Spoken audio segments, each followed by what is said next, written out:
अच्छा, तो I hope you are doing well. So let's start today's session. And let me go to the first slide. Okay. अच्छा, तो सबसे पहले हम सी एस एस का इंट्रोडक्शन देखते हैं कि सी एस एस क्या होती है और इसको हम किस लिए यूज़ करते हैं. ठीक है. So in the very first, अच्छा, so C S S stands for cascading style sheet. ठीक है. इसका एब्रिविएशन है कैस्केडिंग स्टाइल शीट का. एंड सी एस एस क्या करती है, सी एस एस जो है हमारे एच टी एम एल को स्टाइल करने के लिए हम इसे यूज़ करते हैं. ठीक है. In simple words, H T M L को हमने कुछ भी स्टाइलिंग करनी है, उसको कलर देना है, उसको पोजीशन देनी है किसी एलिमेंट को, या किसी को हाइट विड्थ देनी है, या किसी का फ़ॉन्ट स्टाइल चेंज करना है, तो हम उसको ये सारा कुछ स्टाइलिंग का प्रोसेस करने के लिए हम सी एस एस को यूज़ करते हैं. आपके सामने ये विंडो खुली हुई है. इस विंडो में आपको डिफरेंट तरह की स्टाइलिंग नज़र आ रही होगी. बटन्स नज़र आ रहे होंगे, बटन्स के बॉर्डर्स होंगे, राउंडेड बॉर्डर्स भी होंगे. ठीक है. सर्कुलर प्रोफाइल पिक्चर है. ठीक है. उसके अलावा फ़ॉन्ट स्टाइल आपको नज़र आ रहे होंगे. उसके अलावा कलर्स डिफरेंट नज़र आ रहे होंगे. तो ये कैसे हम करते हैं, ये हम सी एस एस के थ्रू करते हैं.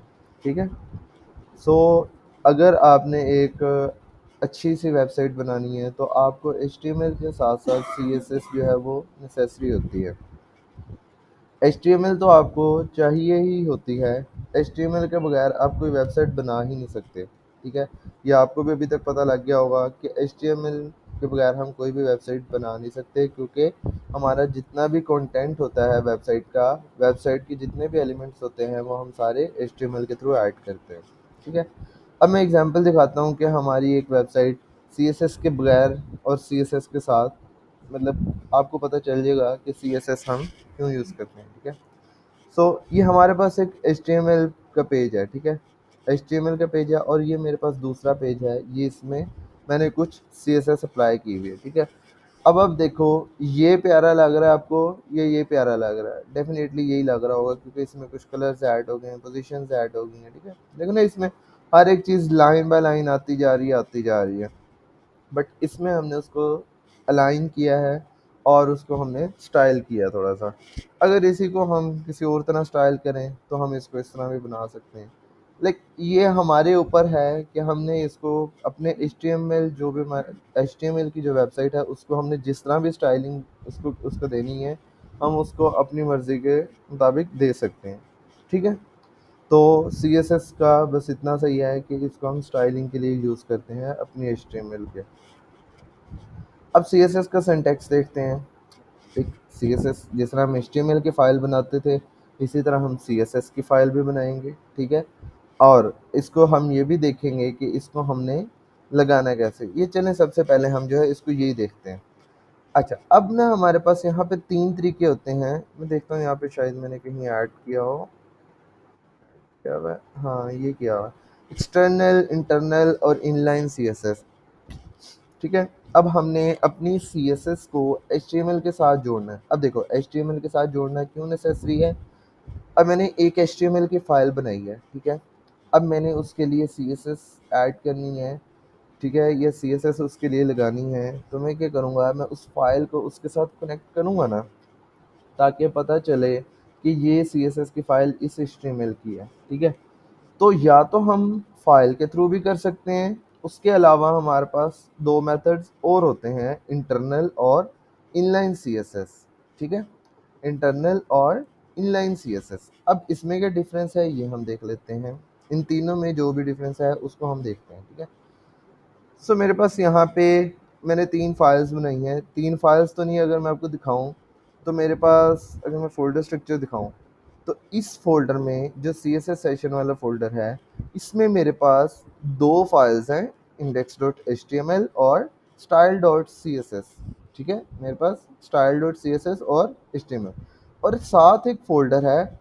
उस फ़ोल्डर के अंदर मेरे पास एक और style one dot C S S file पड़ी है. ठीक है. अच्छा, अब ये चीज़ मैं क्यों बता रहा हूँ ये चीज़ मैं इसलिए बता रहा हूँ कि ताकि जब हम इसको लिंक करेंगे एक्सटर्नल सीएसएस के लिए तब आपको पता चलेगा हमने किस तरह करनी होती है, ठीक है। तो वो खैर इसको देखते हैं। अच्छा, ये मैंने अपना HTML का सिंपल टेम्पलेट जो होता है वो रखा है, ठीक है। और मैं इसको टाइटल दे लेता हूँ CSS सेशन, मेरे पास हो गया जी 1, ठीक हो गया। अच्छा, अब यहाँ पे मैं कुछ भी लिखता हूँ, लेट्स सपोज मैं लिखता हूँ P, दिस इज और first CSS session of front end workshops, ठीक है। तो मैंने यहाँ पे एक थोड़ी सी HTML ऐड कर ली, ठीक है। अब मैं क्या करता हूँ, मैं इसको जो है लाइव सर्वर के थ्रू जो है ओपन करता हूँ, ठीक है। आई गेस मुझे लाइव सर्वर इंस्टॉल करना पड़ेगा, मैंने VS कोड दोबारा किया।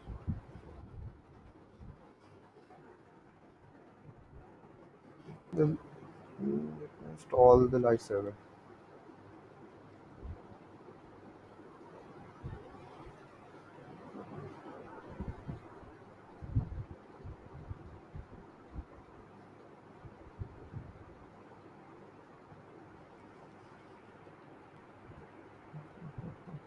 अच्छा, तब तक हम देखते हैं कि इन तीनों में क्या डिफरेंस होता है। जो हमारे पास ये तीन तरीके होते हैं CSS को HTML के साथ कनेक्ट करने के, ठीक है। लाइक CSS को हम HTML के साथ किस तरह कनेक्ट कर सकते हैं। अब इसमें होता है एक्सटर्नल CSS। एक्सटर्नल CSS में हम क्या करते हैं, अब एक्सटर्नल नाम से ही शो कर रहा है कि CSS हमारे पास बाहर से आएगी, ठीक है। CSS हमारे पास बाहर से आएगी।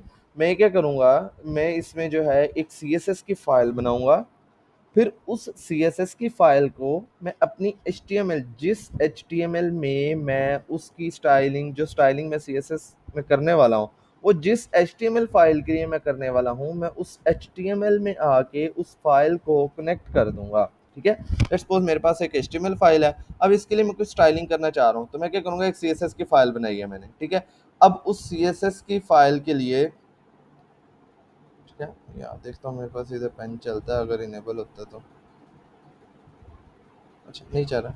तो मैं क्या करूँगा, एक CSS की फाइल बना के उसको उस HTML फाइल के साथ कनेक्ट कर दूंगा, ठीक है। तो ये होती है हमारे पास एक्सटर्नल CSS। उसके बाद होती है इंटरनल CSS। अब इंटरनल नाम ही शो कर रहा है कि इंटरनल CSS में क्या होता है कि हम अपनी HTML फाइल के अंदर ही स्टाइलिंग ऐड कर देते हैं, CSS ऐड कर देते हैं। उसको भी देखते हैं किस तरह करते हैं।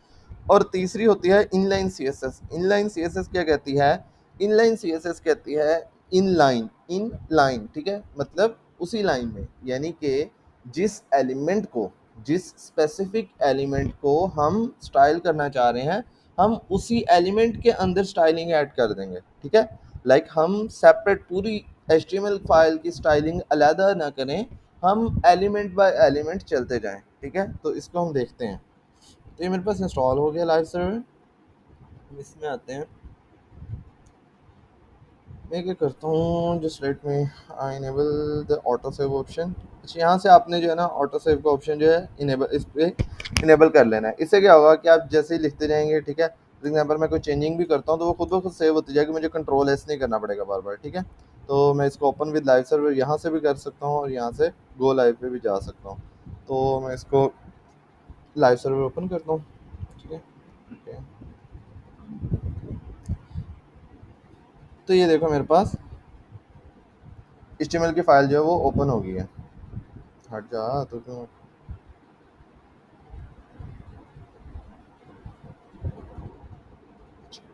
तो ये मेरे पास जो है HTML की फाइल ओपन हो गई है, ठीक है। अच्छा, अब देखो, अगर मैं एक्सटर्नल CSS करूँगा, वैसे ज़्यादातर हम एक्सटर्नल CSS ही करते हैं, क्योंकि जब हम वेबसाइट, कंप्लीट वेबसाइट बनाते हैं तो हमारे पास HTML का कोड भी बहुत ज़्यादा हो जाता है। तकरीबन 500 से 1000 लाइनों का मिनिमम जो है ना कोड होता है हमारे पास एक नॉर्मल सी HTML वेबसाइट बनाने का, ठीक है। तो इसलिए हम क्या करते हैं, हमेशा अपनी CSS के कोड को सेपरेट ही रखते हैं, ठीक है। अच्छा, सबसे पहले हमारे पास आ जाती है, मैं देखता हूँ इंटरनल CSS। इंटरनल में हमने क्या करना होता है, हमने अपने हेड सेक्शन के अंदर एक स्टाइल टैग ऐड करना है, ठीक है। ये मैंने स्टाइल टैग ऐड किया, सिंपल, ठीक है। देखता हूँ अगर ये थोड़ा सा जूम होता है तो। पास असल में माउस नहीं है। अच्छा, खैर नज़र आ रहा है सबको? मुझे थोड़ा सा ये इसका कंफर्म कीजिएगा, कोड सबको सही विजिबल है कि नहीं?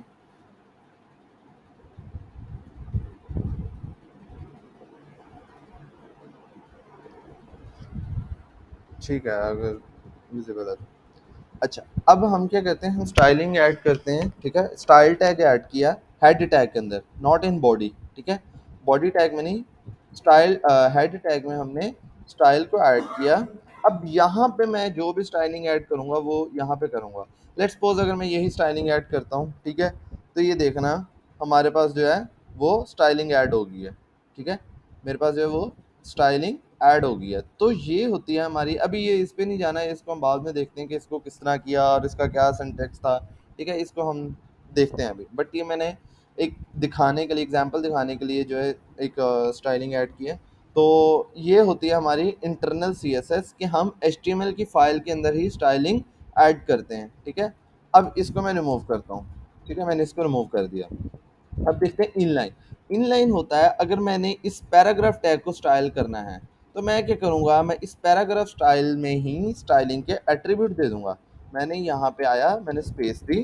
ठीक है, मैंने यहाँ पे स्पेस दी। अब मैं क्या लिखूंगा, यहाँ पे स्टाइल लिखूंगा और यहाँ पे जो भी प्रॉपर्टी दूंगा वो मैं यहीं पे दूंगा। अब मैं देता हूँ कलर, फॉर एग्जांपल ब्लू। कोई और कलर देते ताकि आपको पता चले कि वो इम्प्लीमेंट भी हुआ है कि नहीं। ठीक है, अच्छा, अब ये देखो यहाँ पे मैंने पी टैग के अंदर आया हूँ और मैंने स्टाइल इज इक्वल टू, मैंने लिखा स्टाइल, एक स्टाइल एट्रीब्यूट। अब अगर तो एचटीएमएल में हम काम कर रहे हैं, देखो मतलब अगर एचटीएमएल के अंदर कर रहे हैं स्टाइलिंग ऐड, तो हम क्या करेंगे, हम लिखे यूज करेंगे स्टाइल टैग।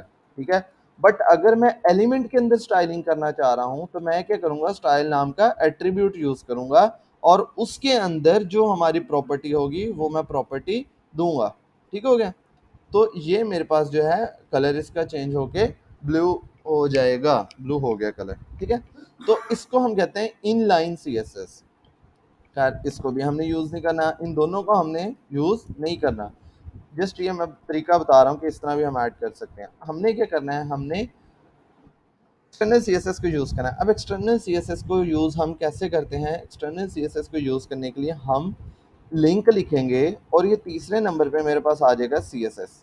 सिंपल इसको एंटर करेंगे। अब ये by default style dot C S S इधर लिखा आ जाता है। बट इन केस अगर नहीं आ रहा या हमने कोई और सी एस एस फाइल का नाम रखा है, तो हम क्या करेंगे, हम जो है इधर इसको रेस करके इधर अपनी फाइल का नाम दे देंगे। ठीक है, अब अपनी फाइल का नाम अगर आपको मतलब नहीं टाइप हो रहा तो आपने क्या करना है, सिंपल इस तरह करना है, ये स्लैश का बटन दबाना है। ये क्या करेगा कि ये जिस HTML फाइल में आप काम कर रहे हो, उस HTML वाली जिस फाइल में आप काम कर रहे हो उसी डायरेक्टरी में, मतलब उसी अगर मैं आसान अल्फाज में कहूँ तो उसी एड्रेस पे।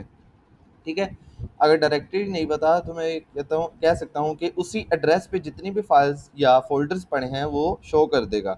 ठीक है, स्लैश से मुराद है कि जिस फाइल में मैं काम कर रहा हूँ इसी फाइल की सेम डायरेक्टरी में जितने भी फाइल्स और फोल्डर्स हैं वो सारे शो कर दो। बट इन केस अगर मैं इसको डॉट स्लैश करता हूँ तो भी मैं आ सकता हूँ इसमें। ठीक है, तो हमने क्या करना होता है, हमने इसको इस तरह किया। अब देखो मेरे पास एक style dot C S S ये पड़ी है, बट अगर मैं चाहता हूँ कि मैं ये वाली style dot C S S जो इस सी एस एस फोल्डर के अंदर पड़ी है वो यूज़ करूँ, तो मैं क्या करूँगा, मैं इस सी एस एस पे एंटर करूँगा और फिर इस पे एंटर कर दूंगा। तो ये मेरी style one dot C S S जो है इसके साथ लिंक हो गई है। किसके साथ, index dot H T M L के साथ। अब ये वाली फाइल मेरी इसके साथ कनेक्ट नहीं है, style dot C S S connect नहीं है, style one dot C S S मेरी HTML के साथ कनेक्ट है। ठीक है, और मैं एक से ज़्यादा भी अपनी फाइल्स जो है वो ऐड अप कर सकता हूँ अपनी HTML फाइल में। तो मैं इसको सिंपल इस तरह करूँगा। अब क्या होगा, अब मैं दोनों में जो कोड लिखूंगा वो दोनों में जो CSS का कोड होगा वो मेरी इस HTML फाइल के लिए वर्क करेगा। बट क्या होगा कि अगर मैं किसी एक एलिमेंट को, मतलब फॉर एग्जांपल मेरे पास ये पी एलिमेंट है और मैं इसको कहता हूँ इसके अंदर कहता हूँ कि भाईजान इसका रेड कलर कर दो और इसके अंदर मैं कहता हूँ जी इसका ब्लू कलर कर दो, तो क्या होगा, मेरा ब्लू कलर इंप्लीमेंट होगा। क्यों? क्योंकि पहले वो इधर आएगा और फिर उसके बाद ये जो हम बाद में लिख रहे होते हैं ये हमेशा ओवरराइड कर देता है उसको, पिछली प्रॉपर्टी को। ठीक हो गया? तो अभी जो है हम अपना style dot C S S पे ही रहते हैं। तो ये हमारे पास मेथड्स होते हैं सीएसएस को ऐड करने के। अच्छा, अब हम देखते हैं सिलेक्टर्स। अच्छा, सिलेक्टर्स क्या होते हैं? इसके लिए हम थोड़ा सा पहले बेसिक सिंटैक्स देख लेते हैं कि हमारे पास सीएसएस का सिंटैक्स क्या होता है। अच्छा, सीएसएस के सिंटैक्स में, सीएसएस के सिंटैक्स से मुराद सीएसएस का जो भी हम कोड लिखते हैं उसमें हमारे पास तीन चीज़ें होती हैं, ठीक है। तीन चीज़ें कौन सी होती हैं? सिर्फ तीन चीज़ें ही होती हैं हमारे पास। एक होता है सिलेक्टर। सिलेक्टर क्या करता है? सिलेक्टर हमारे उस एलिमेंट को सिलेक्ट करता है जिसको हम कुछ प्रॉपर्टी देना चाह रहे हैं, ठीक है। लेट्स सपोज अगर मैं इस पी एलिमेंट को कुछ प्रॉपर्टी, सीएसएस की प्रॉपर्टी देना चाह रहा हूँ, कुछ स्टाइलिंग ऐड करना चाह रहा हूँ, तो मैं क्या करूँगा, मैं अपनी सीएसएस फाइल में जाके इस पी टैग को सिलेक्ट करूँगा, ठीक है। जस्ट एक मिनट दें मुझे, मैं ज़रा माउस से इसको जूम कर ही दूँ।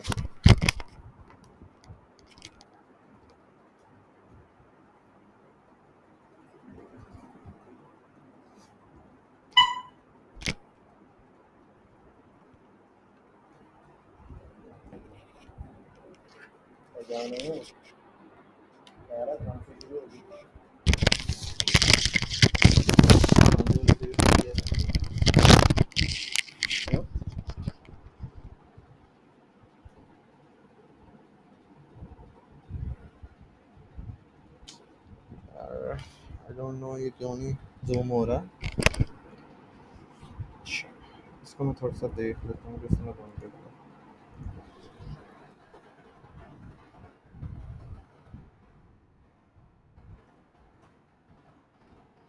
कोड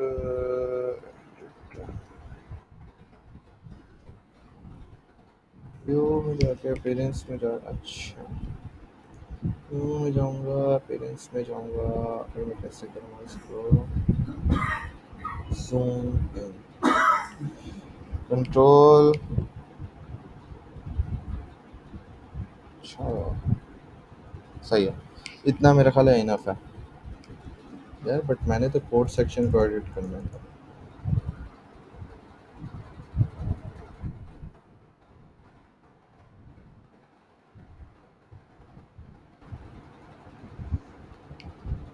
खैर इसको मैं बाद में देखता हूँ। अच्छा, अब हम आते हैं, एक होता है हमारे पास, तीन चीज़ें होती हैं सीएसएस में। एक होता है सिलेक्टर, जिससे हम उस चीज़ को सिलेक्ट करते हैं जिसमें हम सीएसएस की प्रॉपर्टी ऐड करना चाह रहे हैं, ठीक है।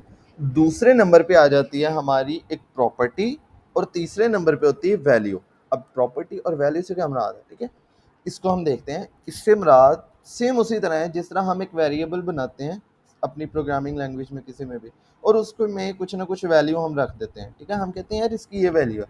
सेम इसी तरह अब देखो, मैंने एक पी टैग को कलर देना चाह रहा हूँ, तो मैं क्या करूँगा, पी टैग से उसको सिलेक्ट करूँगा, और उसको मैं कहूँगा कि कलर वाली प्रॉपर्टी में इसको देना चाह रहा हूँ, और उसको कलर, अब आगे उसकी वैल्यू भी तो देनी है ना। वैल्यू से मुराद उसको कौन सा कलर देना है, उसको जो सा कलर देना है, उसको हेक्सा कोड वाला देना है, उसको बाय नेम देना है, उसको हमने, इसको बाद में देखेंगे हम कि जब कलर प्रॉपर्टी में आएंगे ना, हम इसको प्रॉपर्टीज को वन बाय वन इंशाल्लाह स्टडी करेंगे हम। तो बट अभी के लिए ये बता दूं कि हम पहले सेलेक्ट करते हैं, फिर उसको कोई ना कोई प्रॉपर्टी देते हैं, फिर उस प्रॉपर्टी को हम जो है कोई ना कोई वैल्यू देते हैं, ठीक हो गया। अच्छा, अब सिलेक्टर्स देखते हैं कि हमारे पास सिलेक्टर्स कितने टाइप के होते हैं, ठीक है। ये देखो, ये इस तरह हम एक प्रॉपर्टी दी उसकी वैल्यू, दूसरी प्रॉपर्टी प्रॉपर्टी दी उसकी वैल्यू, तीसरी प्रॉपर्टी दी उसकी वैल्यू, ठीक है। अब देखते हैं इसको हमने सिलेक्ट किस तरह करना है। Selectors, CSS selectors are used to select the content you want to style. Selectors are the part of CSS rules set CSS selector, पता नहीं क्या क्या लिखा। अच्छा, तो हम जो है सिंपल, मैंने वो बता दिया कि जिसको स्टाइल करना है या CSS की प्रॉपर्टीज देनी है, उसको हम सिलेक्टर्स के थ्रू सिलेक्ट करते हैं। अब इसमें हमारे पास क्या होता है, एक तो होता है टाइप ऑफ सेलेक्टर्स में आता है यूनिवर्सल सेलेक्टर। अब यूनिवर्सल, ठीक है, नाम ही शो कर रहा है यूनिवर्सल, ठीक है। जैसे आपने वो पढ़ा होगा ना 8th क्लास के मैथ में, वो यूनिवर्सल सबसेट, यूनिवर्सल सेट होता होता था एक हमारे पास, जिसमें क्या होता था, हमारे पास सारी वैल्यूज आ जाती थी, ठीक है। जितने भी हमारे पास ए और बी में पड़ी होती थी, हम यूनिवर्सल सेट बनाते थे, उसमें ए और बी के सारे एलिमेंट्स आ जाते थे। इस तरह करके कुछ था, मुझे एग्जैक्टली याद नहीं है। तो यूनिवर्सल में सारा कुछ आ जाता है, ठीक है। तो इसमें क्या होता है कि हम बॉडी टैग अपनी HTML के अंदर जितने भी एलिमेंट हैं हमारे, यानी कि पूरी HTML में अगर हम एक वन, मतलब कह लो कि कोई स्पेसिफिक स्टाइलिंग देना चाह रहे हैं पूरी HTML को, तो हम क्या करेंगे, एक यूनिवर्सल सिलेक्टर लगा देंगे। जैसे अगर मैं बताऊं तो ये हमारे पास सिंटेक्स था, यहाँ पे बॉडी की जगह मैं क्या लगा दूंगा, स्टार लगा दूंगा। ठीक है, मैं बॉडी की जगह स्टार लगा दूंगा तो मेरे पास क्या हो जाएगा, यूनिवर्सल सिलेक्टर जो सिलेक्ट हो जाएगा, ये देखो। ठीक है, अब देखो मैंने लिखा है स्टार स्टैरिक, आगे ब्रैकेट्स, ठीक है, और प्रॉपर्टी दिया है टेक्स्ट अलाइन सेंटर। अब ये क्या करेगा कि मेरी पूरी HTML फाइल में जितना भी टेक्स्ट होगा उसको क्या कर देगा, अलाइन कर देगा बिल्कुल सेंटर में। अब सेंटर अलाइन का क्या मतलब है, टेक्स्ट प्रॉपर्टीज पढ़ेंगे उसमें भी देख लेंगे, बट इन यहाँ पे अगर मैं बताऊं तो जिस तरह ये देखो यूनिवर्सल सिलेक्टर लिखा है, ये वाला टेक्स्ट लिखा है, ये बिल्कुल पेज के कहाँ पे है, सेंटर में है। ठीक है, तो ये क्या करेगी प्रॉपर्टी, कि हमारी HTML फाइल में जितना भी टेक्स्ट है उसको अलाइन कर देगी सेंटर, और उसका कलर कर देगी ब्लू। तो यूनिवर्सल सिलेक्टर हमारे पास यहाँ पे काम आता है कि अगर हम पूरी HTML फाइल को कोई स्पेसिफिक प्रॉपर्टी देना चाह रहे हैं तो हम यूनिवर्सल सिलेक्टर को चूज कर लेते हैं। अब आ जाता है एलिमेंट सिलेक्टर। अब एलिमेंट सिलेक्टर या इसको हम टैग सिलेक्टर भी कह सकते हैं, ठीक है, बट इसको कहते हैं एलिमेंट सिलेक्टर। है कि हम क्या करते हैं, एक एलिमेंट को सिलेक्ट करते हैं। सपोज अगर मैं पैराग्राफ टैग को देना चाह रहा हूँ तो मैं क्या करूंगा, पी टैग को डायरेक्ट सिलेक्ट करूंगा, पी लिखूंगा और उसको जो भी मैं प्रॉपर्टी देना चाह रहा हूँ वो मैं उसको प्रॉपर्टी दे दूंगा। ठीक है, इन सिंपल। अभी आप लोग सिर्फ इसका थोड़ा सा देख लो कि क्या है, बाद में इसको हम प्रैक्टिकली यूज करते हैं। उसके बाद आ जाता है मेरे पास आईडी सिलेक्टर और क्लास सिलेक्टर। ठीक है, ये इंपॉर्टेंट है क्योंकि हमने ज्यादातर काम करना ही इन्हीं से है, आईडी सिलेक्टर और क्लास सिलेक्टर से। क्योंकि देखो एलिमेंट सिलेक्टर हमारा कहाँ पे मार खाता है, जब देखो मैंने एक वेबसाइट बनानी है तो मैंने हो सकता है उसमें 20-25 पी टैग यूज किया हूँ, बट मैं चाहता हूँ कि यार एक पी टैग जो है वो रेड कलर ले, और दूसरा पी टैग जो है वो कोई येलो कलर ले, तीसरा पी टैग कोई जी ग्रीन कलर ले। तो मैं इस तरह, अब देखो मैं पी टैग दूंगा तो वो क्या करेगा, वो जितने भी पी टैग मेरे पास होंगे HTML फाइल में उन सब का एक ही प्रॉपर्टी देगा, क्योंकि मैं एलिमेंट सेलेक्टर यूज कर रहा हूँ। तो इसके लिए हमारे पास क्या काम आता है, उसके लिए हमारे पास काम आता है आईडी सिलेक्टर और क्लास सिलेक्टर। अब देखो, अब मेरे पास फॉर एग्जांपल 10 पैराग्राफ टैग हैं। अब मैं किसी एक पैराग्राफ टैग को रेड कलर देना चाह रहा हूँ, मैं चाहता हूँ बाकी 9 को रेड कलर नहीं देना है मैंने। ठीक है, तो मैं क्या करूँगा, मैं आईडी सिलेक्टर को यूज़ करूँगा कि मैं एक एलिमेंट को, अब आईडी क्लासेस का कॉन्सेप्ट मैंने आप लोगों को बताया था ना HTML में। ठीक है, तो मैं हम क्या करेंगे, हम एक जिस पैराग्राफ टैग को रेड कलर देना चाह रहे हैं उस पैराग्राफ को मैं जो है कोई ना कोई आईडी दे दूंगा। वो जो आईडी नेम होगा वो मैं किसी और पैराग्राफ टैग को या किसी और एलिमेंट को दूंगा ही नहीं। ठीक है, जिस तरह आप लोगों का मैंने बताया था कि रजिस्ट्रेशन नंबर होता है, रजिस्ट्रेशन आईडी होती है, वो हर एक स्टूडेंट की यूनिक होती है। इवन के सेशन वाइज भी मैच नहीं करती। मतलब 2021 CS 130 है, ठीक है, तो इसी तरह 2022 के लिए भी CS 130 होगा। ठीक है, तो ये क्या होगा कि मतलब 2021 और 2022 सेशन चेंज हो रहा है, बट पूरी की पूरी रजिस्ट्रेशन आईडी सेम किसी की भी नहीं होगी। ठीक है, तो ये हमेशा हर किसी की, हर स्टूडेंट की चेंज होगी। इसलिए हम एक एलिमेंट जिसको हम कोई स्पेसिफिक स्टाइलिंग देना चाह रहे हैं उसको जो नाम दिया होगा आईडी में, वो आईडी का नाम हम किसी और एलिमेंट को नहीं देंगे और ना दे सकते हैं। ठीक है, उसके बाद होता है क्लास सेलेक्टर। अब क्लास सेलेक्टर कहाँ यूज़ होगा, देखो फॉर एग्जांपल मैं चाहता हूँ कि ना मेरे पास है पी टैग है, मैंने बताया जैसे 10 है, और मैं चाहता हूँ कि उनमें से जो 3 है ना वो 3 का रेड कलर हो, उसके बाद जो दूसरे 3 हैं उनका ब्लू कलर हो, जो अगले 3 हैं उनका क्या हो, ग्रीन कलर हो। तो मैं क्या करूँगा, अब 3-3 की क्लास बना दूंगा। ठीक है, जैसे हमारे 200 बच्चा है अगर लेट्स सपोज 2022 सेशन में, तो हम क्या करते हैं उनके सेक्शंस बना देते हैं, 4 क्लासेस बना दी हैं हमने, जिसमें ए सेक्शन, बी सेक्शन, सी और डी सेक्शन। ठीक है, तो इसी तरह हम क्या करते हैं, यहाँ पे भी एक ग्रुप बना देते हैं। अब वहाँ पे आपको सेक्शन का एक स्पेसिफिक नाम दिया जाता है, यहाँ पे हम उन 3 एलिमेंट्स को जिनको सेम प्रॉपर्टीज देना चाह रहे हैं उनको हम एक नाम से, एक नाम उनका रख देंगे, उसे हम कहते हैं क्लास नेम। ठीक है, तो इसको भी देखते हैं। अभी मैं जस्ट एक सिंपल थ्योरेटिकली एक्सप्लेन कर रहा हूँ। तो उसको हम एक ग्रुप को जिसको हम सेम प्रॉपर्टी देना चाह रहे हैं उसको हम क्या करेंगे, एक सेम क्लास नेम दे देंगे हम। ठीक है, तो हाँ बस यही है। ठीक है, तो ये हमारे पास सिलेक्टर्स हो गए हैं। अच्छा, सिलेक्टर्स में किसी को प्रॉब्लम नहीं समझ आया तब भी बता दिया करो, समझ आया हो तब भी बता दिया करो, उससे पता चल जाता है कि ठीक जा रहा है कि नहीं। नो सर, मतलब नहीं समझ आया।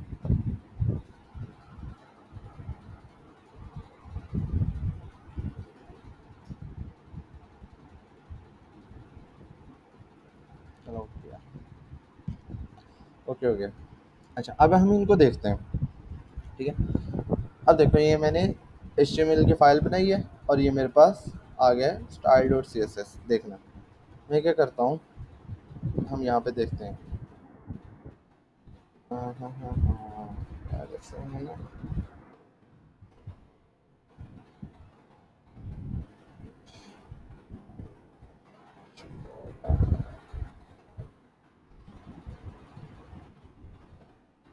मैंने ये पी टैग बनाए हैं, ठीक है, और सेम बनाए।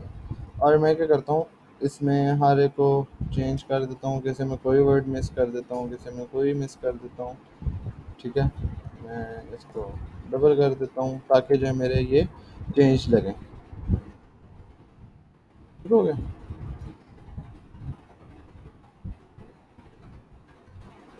ये रिमूव कर दिया मैंने, इसमें ये रिमूव कर दिया। तो होपफुली सारे जो है चेंज हैं, ठीक है। अच्छा, अब देखना, अब मैं style dot C S S में गया हूँ, यूनिवर्सल सेलेक्टर सेलेक्ट करता हूँ, ठीक है। और मैं क्या कहता हूँ कि इनका जो है टेक्स्ट अलाइन कर दो सेंटर, ठीक है। अब देखते हैं हमारे यहाँ पे फ़र्क पड़ा है कि नहीं पड़ा।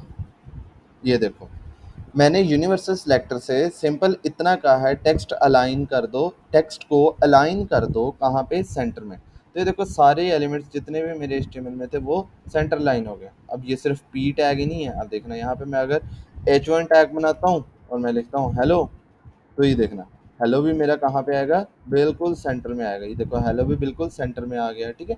तो ये यूनिवर्सल सिलेक्टर मेरा काम करता है। अब आ जाते हैं एलिमेंट सेलेक्टर पे। एलिमेंट सेलेक्टर पे देखो मैंने पी सेलेक्ट किया, तो ये देखना क्या हुआ, जितने भी पी टैग थे वो सेंटर अलाइंड हो गए हैं, और जो H1 टैग था वो मेरा वहीं का वहीं है जहाँ पे उसकी ओरिजिनल जगह थी, ठीक है। तो ये मैंने पी टैग सेलेक्ट किया, तो इसने क्या किया, जितने भी मेरे पास पैराग्राफ टैग थे उन सबको सेलेक्ट किया और ये वाली प्रॉपर्टी अप्लाई कर दी है, ठीक हो गया। अच्छा, अब देखते हैं एलिमेंट सेलेक्टर। वो एलिमेंट तो देख लिया, आईडी और पैराग्राफ क्लास सेलेक्टर देखते हैं। अब फॉर एग्जांपल मैं इसको देता हूँ आईडी, देता हूँ नेम, और मैं कहता हूँ भाईजान रेड पैरा, ठीक है। रेड पैरा मैं कहता हूँ, इसको मैंने रेड पैरा कर दिया। अब आपने ज़रूरी नहीं है जो सी प्रॉपर्टी देनी है उसको वही वाला देना है, ठीक है। मैं इसको कोई भी नाम दे सकता हूँ, मैं इसको कह सकता हूँ फोर्थ पैरा, ठीक है। मैं इसको ये कह सकता हूँ फोर्थ पैराग्राफ। अब अपनी आसानी के लिए मैंने जितना भी उसको मतलब आईडी वगैरह देनी है मैं उसको नेम दे सकता हूँ, ठीक है। मैं कुछ भी दे सकता हूँ, या पैरा, इसको मैं पैरा 4 भी कर सकता हूँ, ठीक है। तो अब क्या होता है, आईडी को हमने किस तरह सेलेक्ट करना होता है, आईडी को हमेशा हमने हैशटैग और उसके बाद हमने उसका आईडी का नाम, जो भी नाम होगा वो नाम दे देना है, और हैशटैग हैशटैग कह रहा हूँ हैश के उसके साथ जो हमने इसको सिलेक्ट करना है, और साथ आईडी नाम देना है, और साथ में ब्रैकेट्स डालता हूँ। अब मैं क्या करता हूँ, मैं कहता हूँ टेक्स्ट अलाइन एंटर, ठीक है। अब देखना, अब क्या हुआ कि जिसको मैंने आईडी दी हुई थी उस आईडी से मैंने सेलेक्ट करके मैंने कहा सिर्फ ये वाला जो एलिमेंट है, अब इसको मैंने कुछ नहीं कहा कि भाईजान मेरे पास ये पैराग्राफ है या H1 है या कोई और एलिमेंट है, उसको बताने की ज़रूरत ही नहीं है। आपने जिसको ये वाली आईडी दी हुई है वो उस एलिमेंट को खुद ही जाके वो वाली प्रॉपर्टीज लगा देगा, ठीक है। उसकी वजह से आपने पैराग्राफ को किया है, CSS दिया है, या H1 को दिया है, या इमेज को दिया है, ठीक है। उसको इससे मसला नहीं है।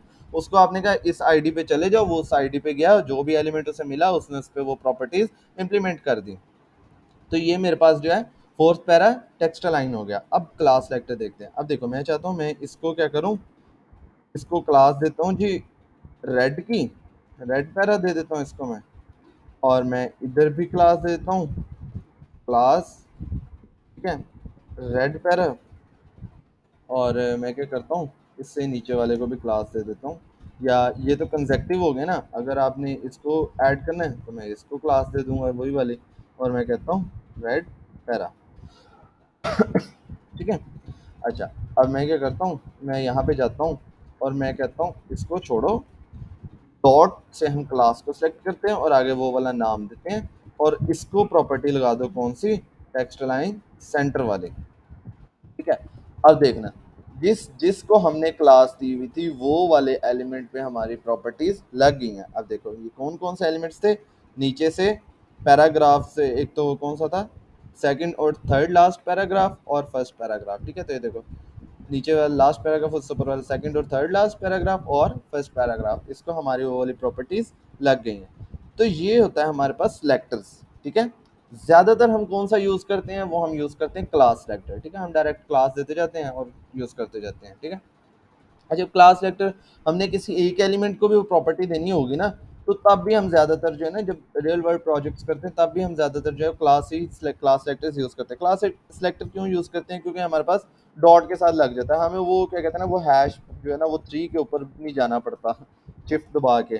तो इसमें डायरेक्ट हमने वो शिफ्ट दबाए बगैर ही डॉट लगाना है और हमारी क्लास जो है वो सिलेक्ट हो जाती है।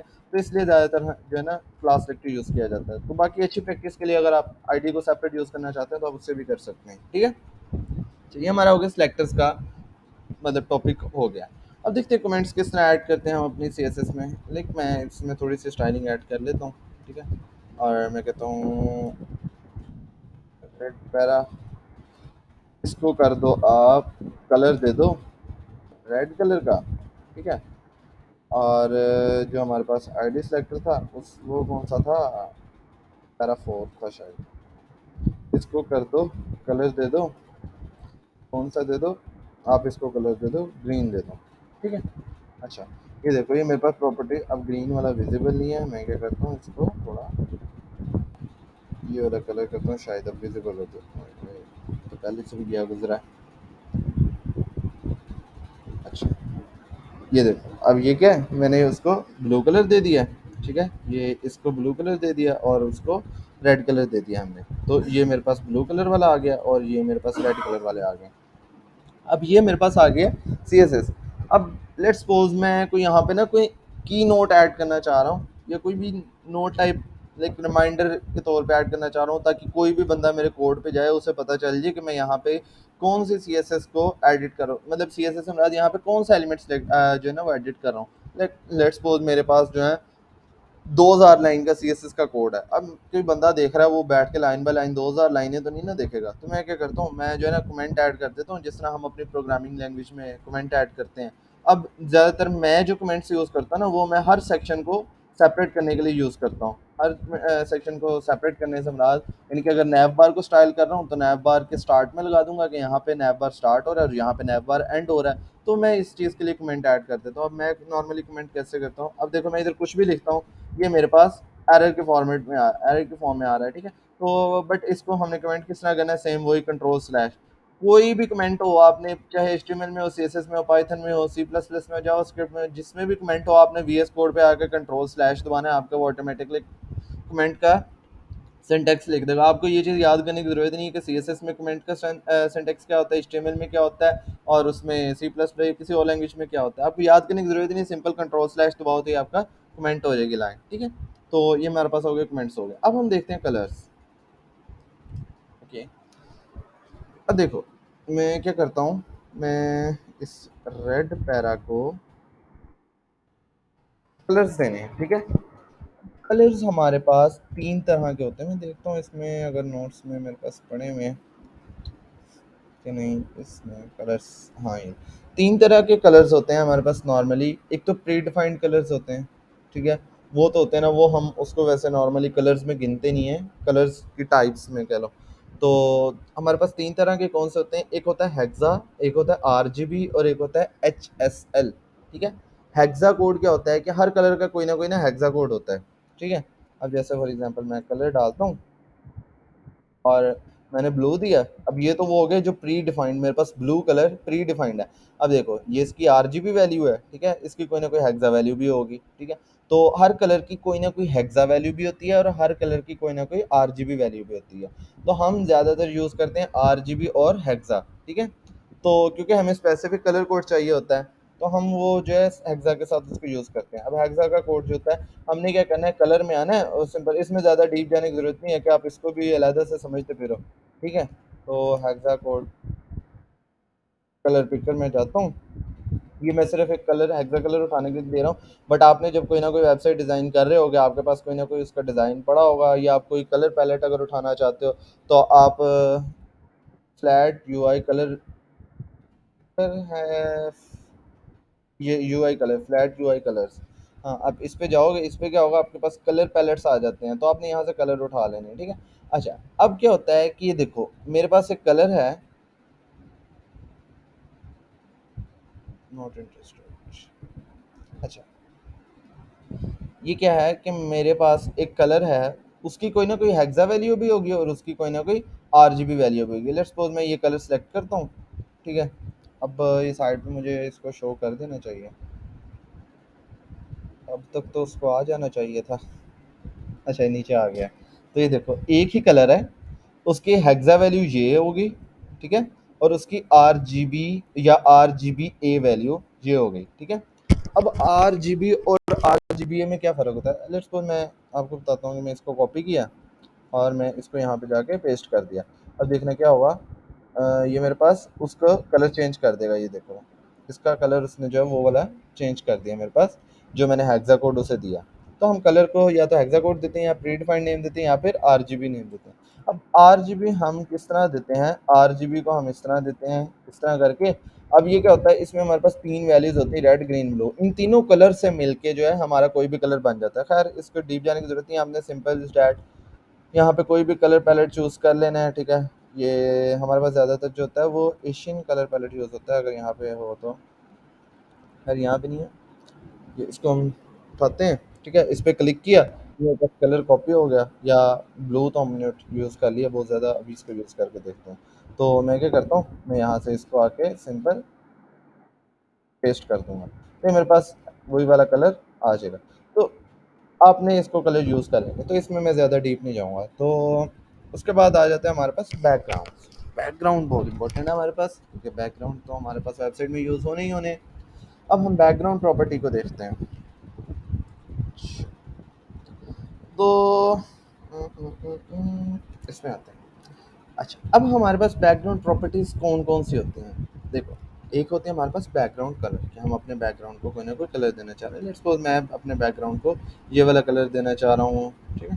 तो मैं क्या करूँगा, मैं किसको देना चाह रहा हूँ, अब देखो मेरे पास बॉडी टैग है, मैं चाहता हूँ यार मेरे पास ये जितना भी टेक्स्ट है, इसकी जितनी भी बॉडी है, उसके पीछे बैकग्राउंड कलर मैं ऐड करना चाहता हूँ। मैं क्या करूँगा, ये मेरे पास सारा कंटेंट है, मैं इस बॉडी को कहूँगा, ठीक है। मैं क्या कहूँगा, ये एलिमेंट सेलेक्ट। अब बॉडी तो मेरे पास कुछ 8-10 तो होंगी नहीं एचटीएमएल में, ठीक है, बॉडी तो एक ही रहेगी, इसलिए मैं इसको एलिमेंट सेलेक्टर से यूज़ कर रहा हूँ, ठीक है। मैं क्या कहता हूँ, मैं कहता हूँ जी बैकग्राउंड कलर। देखो यहाँ पे हमारे पास जितनी भी बैकग्राउंड की प्रॉपर्टीज़ हैं वो आ रही हैं। तो एक तो बैकग्राउंड है, एक बैकग्राउंड कलर है और एक बैकग्राउंड इमेज है, ठीक है। इन तीन को हम यूज़ करते हैं। अच्छा, अब बैकग्राउंड और बैकग्राउंड कलर और बैकग्राउंड इमेज में क्या डिफरेंस है, बैकग्राउंड कलर तो अगर हमने कोई ना कोई बैकग्राउंड पे कलर लगाना है तब यूज़ होगी। बैकग्राउंड इमेज कब यूज़ होगी, जब हमने बैकग्राउंड पे कोई ना कोई इमेज लगानी है। But in case we are not sure कि हमने कलर लगाना है या इमेज लगानी है, तो उस केस में हम सिंपल बैकग्राउंड लगा देंगे। या हम अपना सिंटेक्स बड़ा नहीं लिखना चाह रहे, हम जो है सिंपल बैकग्राउंड से भी काम कर सकते हैं। अब मैंने बैकग्राउंड लगाया, अब मैं यहाँ पे कलर भी लगा सकता हूँ और यहाँ पे मैं इमेज भी लगा सकता हूँ। देखो मैं यहाँ पे कलर ऐड कर देता हूँ, ठीक है।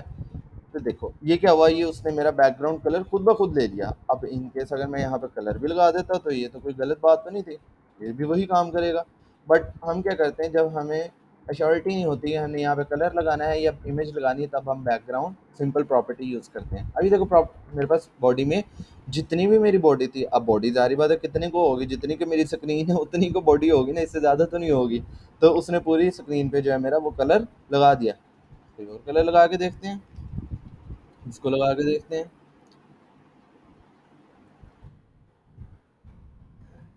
ये कौन सा लग गया है, ये लगाया मैंने, तो ये देखो मेरे पास ये वाला कलर आ गया बैकग्राउंड में। तो ये हम बैकग्राउंड कलर्स देने के लिए, अब देखो बैकग्राउंड कलर दिया है इन सब का, ये H1 है, इसका कलर चेंज हो गया। अब फिलहाल के लिए मेरे पास एक ही H1 है, तो मैं इसको एलिमेंट के थ्रू के साथ सेलेक्ट कर लूँगा और इसको कलर दे देता हूँ वाइट, ठीक है। तो ये देखो ये मेरे पास इसका कलर वाइट हो गया। अब ये देखो अभी थोड़ा सा प्यारा भी लग रहा है। तो इस तरह हम अपनी स्टाइलिंग ऐड करते जाते हैं। अब ये बैकग्राउंड कलर तो हो गया हमारे पास, अब बात आती है बैकग्राउंड इमेज की। बैकग्राउंड इमेज के लिए हमें कोई ना कोई इमेज चाहिए होगी, तो हम क्या करते हैं, हम पिक्सावे पे जाते हैं, यहाँ पे हम जो है अपनी कोई भी ना कोई इमेज उठाते हैं। मेरे पास इमेज कोई पड़ी नहीं हुई मैंने, क्योंकि अभी रिसेंटली विंडो इंस्टॉल की है, मेरा नहीं ख्याल कोई पड़ी होगी। अच्छा अच्छा अच्छा अच्छा अच्छा, कौन से उठाए?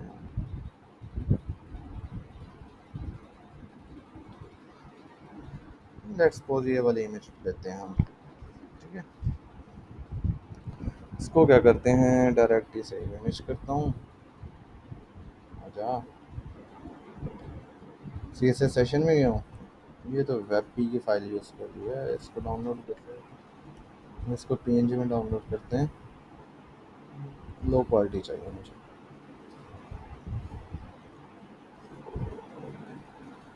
सी एस एस सेशन में गया हूँ और मैंने यहाँ पे आके इमेज के नाम से मैंने पेस्ट कर दी, या मैं कर देता हूँ बीजी रख देता हूँ, ठीक है। अच्छा, ये मैंने बीजी रख दिया।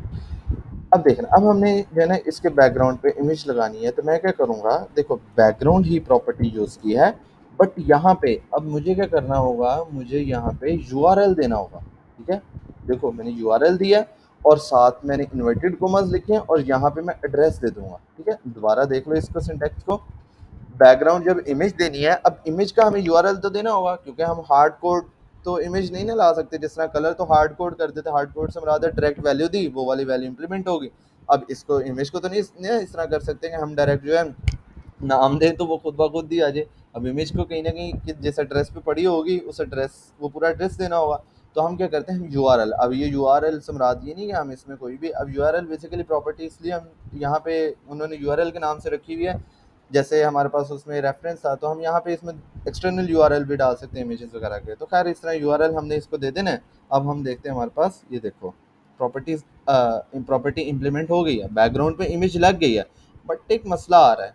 मसला क्या आ रहा है, मसला मेरे पास ये आ रहा है कि जो है ना इमेज रिपीट हो रही है। देखो ये इमेज यहाँ पे ख़त्म हो गई है, ये इमेज यहाँ पे ख़त्म हो गई, ये इमेज यहाँ पे ख़त्म हो गई है, ठीक है। अब इसने क्या किया है, इसने इमेज का जितना साइज़ था उसे इतनी विड्थ दी है, जितनी उसकी थी उसको उतना साइज़ दिया है। देखो उसने पूरी हाइट ली है और उसको उसने बाकी जो जगह थी उसको बैकग्राउंड को क्या कर दिया, रिपीट कर दिया, ठीक है।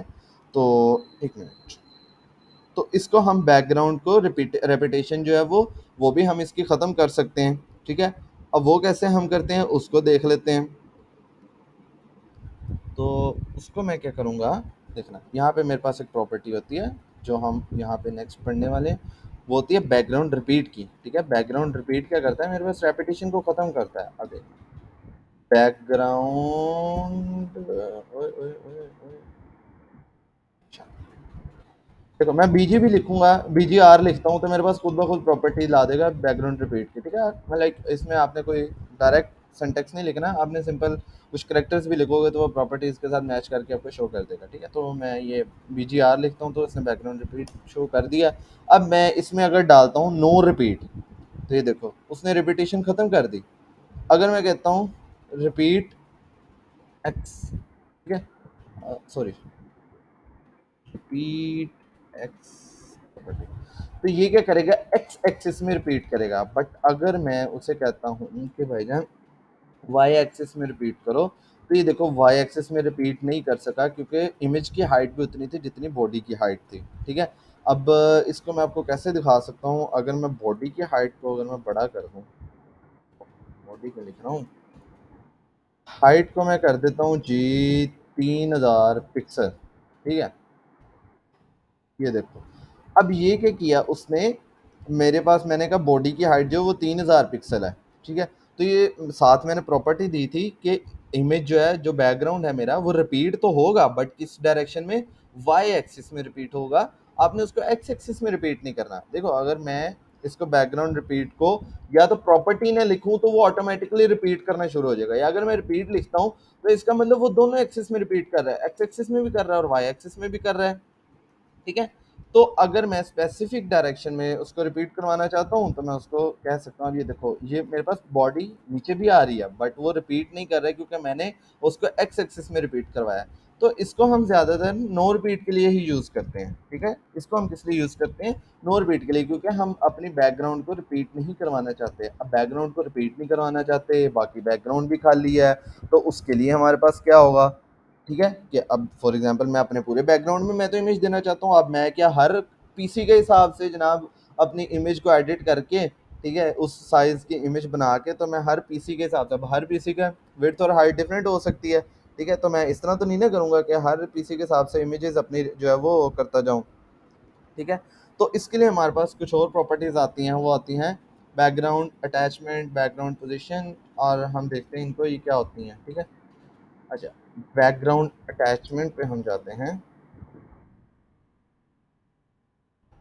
ठीक है, और मैं इसको कर देता हूँ फिक्स्ड। ठीक है, अब देखना है इसमें फिक्स्ड में क्या था, बस फिक्स्ड और स्क्रॉल में क्या है। ठीक है, अब देखो मैं फिक्स्ड करता हूँ, मैं क्या करता हूँ, एलिमेंट्स मैंने कितने सारे रिपीट कर दिया।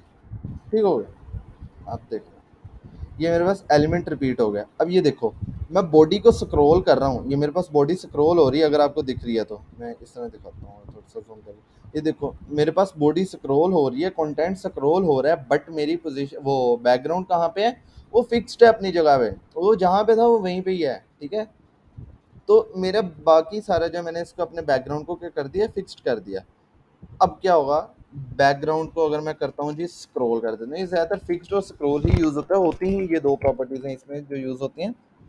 अब देखना अब क्या होगा, ये मेरे कंटेंट के साथ स्क्रॉल करना स्टार्ट हो जाएगा। ये देखो अब मेरे कंटेंट के साथ स्क्रॉल करना स्टार्ट हो गया। ठीक है, तो ये क्या है, फिक्स्ड में वो फिक्स्ड हो जाता है और हमारा कंटेंट ऊपर मूव करता रहता है। या अक्सर आपने देखा होगा, अक्सर वेबसाइट्स में पीछे बैकग्राउंड फिक्स्ड रहता है और हमारा जो वेबसाइट स्क्रॉलिंग है वो चलती रहती है, स्क्रॉल होती रहती है। तो वो हम इस तरह कर सकते हैं बैकग्राउंड अटैचमेंट के थ्रू। ठीक हो गया, अब बैकग्राउंड अटैचमेंट के थ्रू हमने इसको कर लिया। एक मिनट मेरा ना पानी पड़ा, पानी दे।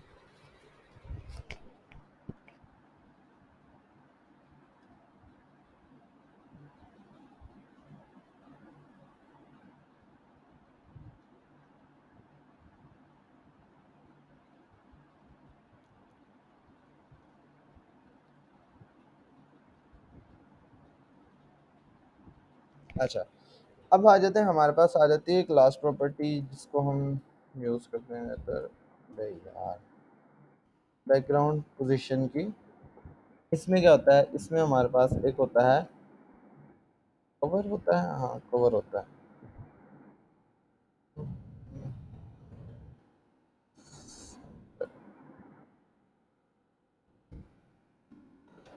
ये देखो बैकग्राउंड पोजीशन है, इसको मैंने कहा सेंटर, तो ये क्या करेगा, ये हॉरिजॉन्टली और वर्टिकली देखो ऊपर से लेके यहाँ तक जितना भी कंटेंट था, जितनी भी मेरी बॉडी थी, ठीक है, जितनी भी मेरी बॉडी थी, उसका जो भी सेंटर बनता था बिल्कुल सेंटर, एक्स एक्सिस से भी सेंटर और वाई एक्सिस से भी जो सेंटर बनता था, उसको मैं क्या करता हूँ, उसको उसने बैकग्राउंड की पोजीशन कहाँ पे सेट कर दी, सेंटर में कर दी। ठीक है, और इसके अलावा मेरे पास होती है बैकग्राउंड पोजीशन में कौन सी प्रॉपर्टीज होती हैं, डिफरेंट होती है। टॉप पे करूँगा तो वो टॉप पे इसको जो है ना वो कर देगा बैकग्राउंड को, और बॉटम करता हूँ तो वो बिल्कुल बॉटम पे ले आएगा, देखना नीचे ले आएगा, हाँ ये देखो नीचे ले आया है। ठीक है, तो इस तरह मैं बैकग्राउंड की जो है वो पोजीशन सेलेक्ट कर सकता हूँ।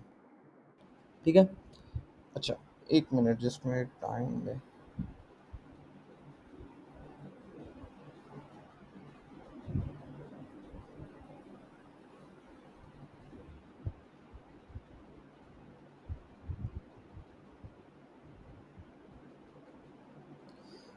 अच्छा, अच्छा, अब जो है ना हम देख रहे हैं उसको, हमारा वो रह गया था, ये पोजीशन तो हो गया हमारा, इसको मैंने फॉर एग्जांपल कर दिया टॉप।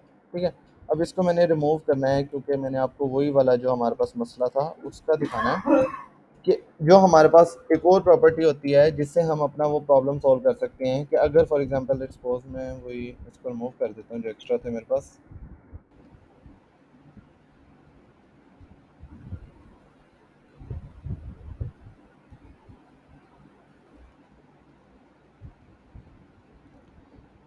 ये मैंने एक्स्ट्रा रिमूव कर दिए। ठीक है, अच्छा, अब देखो मैं क्या चाहता था, मैं चाहता था कि यार ये तो रिपीट तो मैंने ख़त्म कर दिया, मैं इस तरह नहीं चाहता कि मेरे पास रिपीट हो के मेरा बैकग्राउंड फिल हो जाए इमेज में। ठीक है, मैं चाहता हूँ कि ये इमेज ही खुद ब खुद एडजस्ट हो जाए बैकग्राउंड पे। ठीक है, तो अब मैं मतलब यानी कि उसकी साइजिंग के साथ कुछ एडजस्टमेंट करना चाह रहा हूँ, कुछ छेड़खानी करना चाह रहा हूँ। तो मैं क्या करूँगा, मेरे पास एक प्रॉपर्टी होती है बैकग्राउंड साइज़ की, कि जो मेरा बैकग्राउंड है उसका साइज जो है वो चेंज करना है। एक तो होता है कंटेन और एक होता है कवर।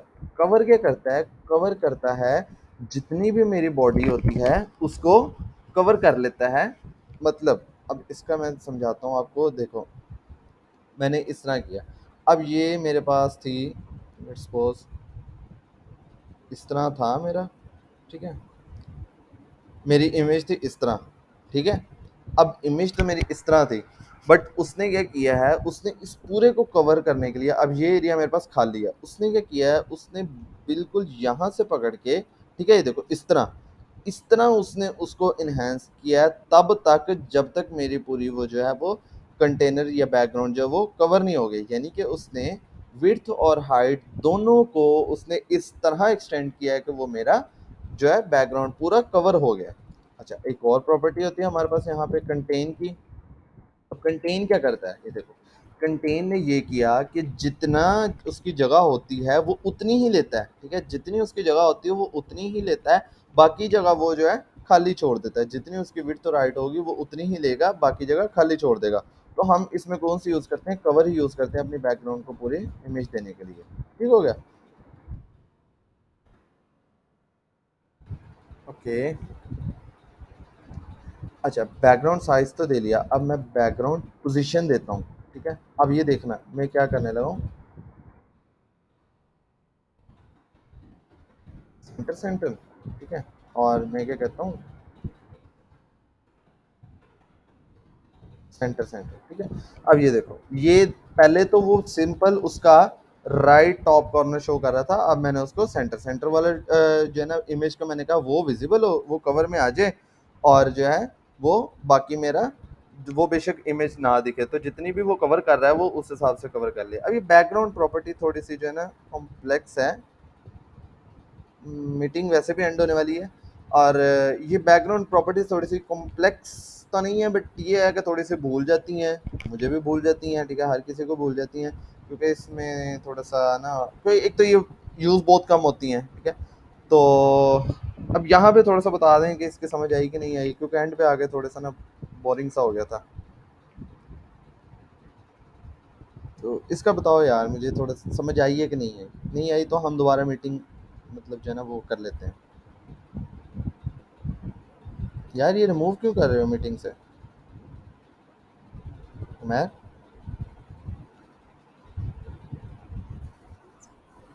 ये रिमूव क्यों कर रहे हो मीटिंग से?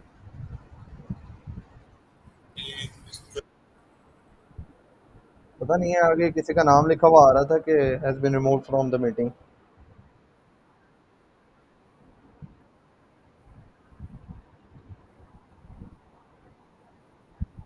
अच्छा चलो ठीक है, फिर ठीक है, कोई मसला नहीं है। अच्छा यार बता दें यार, बाकी भी बताओ यार, क्लियर हुआ है कि नहीं हुआ? चले सही है, होपफुली क्लियर हो ही गया होगा। तो मीटिंग टाइम कितना रह गया, 3 मिनट रह गया। तो ये हमारा बैकग्राउंड्स वाला भी हो गया है, ठीक है, कलर्स वाला भी हो गया है, और हमने देख भी लिया। अब ये है कि आपकी CSS के जो बेसिक्स हैं उस पर ग्रिप हो गई होगी, CSS के बेसिक्स पे ग्रिप से मुराद आपको पता लग गया होगा CSS को कैसे हमने कनेक्ट करना है। अब आगे सिर्फ प्रॉपर्टीज़ हैं, आगे कुछ भी नहीं, आगे सिर्फ सिर्फ जो प्रॉपर्टीज़ हैं वो हमने इंप्लीमेंट करते जाना है। वो हमारी जो है प्रॉपर्टीज़ को चेंज करते जाएंगे इंशाल्लाह। 2 से 3 सेशन और लगेंगे, हमारी CSS कंप्लीट हो जाएगी, देन हम जावास्क्रिप्ट पे मूव कर देंगे। बट जावास्क्रिप्ट पे मूव करने से पहले हम एक प्रोजेक्ट बनाएंगे इंशाल्लाह, तो फिर उस प्रोजेक्ट के बाद जो हम जावास्क्रिप्ट पे मूव कर देंगे। That's it. अगर नहीं समझ आई तो आप लोग मुझे व्हाट्सएप पे भी मैसेज करके पूछ सकते हो। तब तक के लिए अल्लाह हाफिज़।